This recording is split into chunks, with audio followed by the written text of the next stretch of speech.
Hai, gimana lihat portofolio tahun ini? Sebenarnya dari tahun lalu sih, itu udah merah kebakar ya. Cuma, ya, gue sekarang sedikit khawatir sih sama reksadana gue, sama saham gue ya, karena banyak banget yang minus gitu, merah kebakar senyala itu ya. Tapi karena gue investasi untuk jangka panjang, yang gue ngambil tuh mungkin masih 30 tahun, 40 tahun lagi, jadinya ya udah gitu. Nah, gimana tahun 2025 ya? Bibit masih oke atau enggak? Jadi, mari kita lihat ya sekilas. Oke, dari tampilan bibit nggak banyak yang berubah ya. Paling ada fitur-fitur baru aja nih, kayak monthly streak. Ini ada kayak pengingat aja sih, setiap bulannya itu kita investasi nggak sih, kayak gitu. Terus secara yang lainnya juga nggak ada yang berubah. Yang menurut gua ada penambahan adalah fitur. Yang pertama adanya fitur SIP.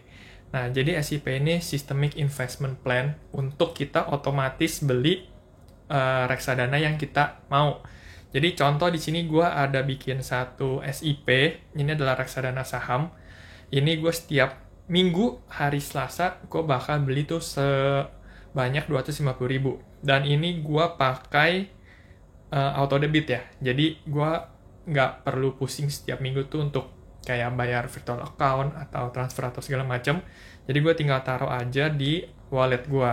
Jadi tiap minggunya bakal kepotong otomatis langsung dibeli. Kayak gitu. Sekarang kita lihat portofolio ya. Dari dana pensiun gue masih ada keuntungan di 8 juta sekian. Ini bukan dari saham, tapi mari kita lihat. Jadi gue tuh ada beberapa jenis ya. Karena sekarang ini gue lebih banyak taruh ke campuran dulu untuk sementara waktu. Jadinya di obligasi gue nih lebih banyak lah porsinya dari saham.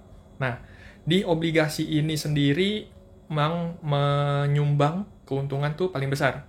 Jadi kalau dilihat dari obligasi gue, keuntungan itu ada 26 juta. Nah, tapi di saham gua di sini minus 17 jutaan.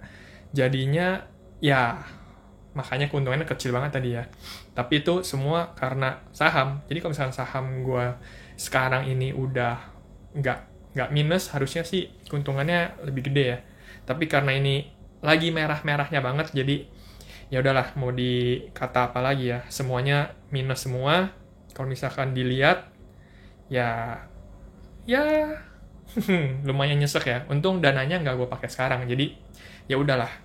Tapi untuk sekarang ini gue nggak agresif lagi buat beli, karena walaupun gue pakai SIP yang tadi auto debit, gue tuh kadang-kadang masih suka nyicil gitu. Kayak misalkan kalau dapat duit lebih, gue taruh lagi, gue tambah lagi. Nah, jadi untuk beberapa bulan kebelakang ini gue nggak nambah secara manual lagi, karena gue cuma ngandelin SIP aja. Jadi gue nggak terlalu kenceng lah untuk taruh di saham dulu, kayak gitu. IHSG sekarang kan lagi kacau ya, menurut gue juga ngelihatnya tuh trennya tuh turun naik, tapi lebih banyak kan turunnya. Nah, bahkan kemarin sempet ada yang kena suspend juga. Jadinya untuk beberapa bulan ini dan beberapa bulan ke depan, kayaknya sih gue akan kurang-kurangin ya untuk reksadana saham, untuk pembelian manual. Dan saham individu gue juga belum nambah lagi, karena gue lagi ngeliat situasi dulu sih, gimana enaknya, apakah gue akan tetap beli atau enggak gitu. Jadi sekarang gue masih fokusnya untuk taruh di obligasi dulu, atau enggak di RDPU. Dan ada beberapa juga sih yang gue taruh ke P2P lending. Semoga tahun ini nggak segelap itu ya. Nanti siapa tahu di tengah tahun atau akhir tahun IHSG bisa naik lagi, saham-saham bisa rebound lagi, lebih bagus lagi. Ya, ekonomi semoga semakin baik sih.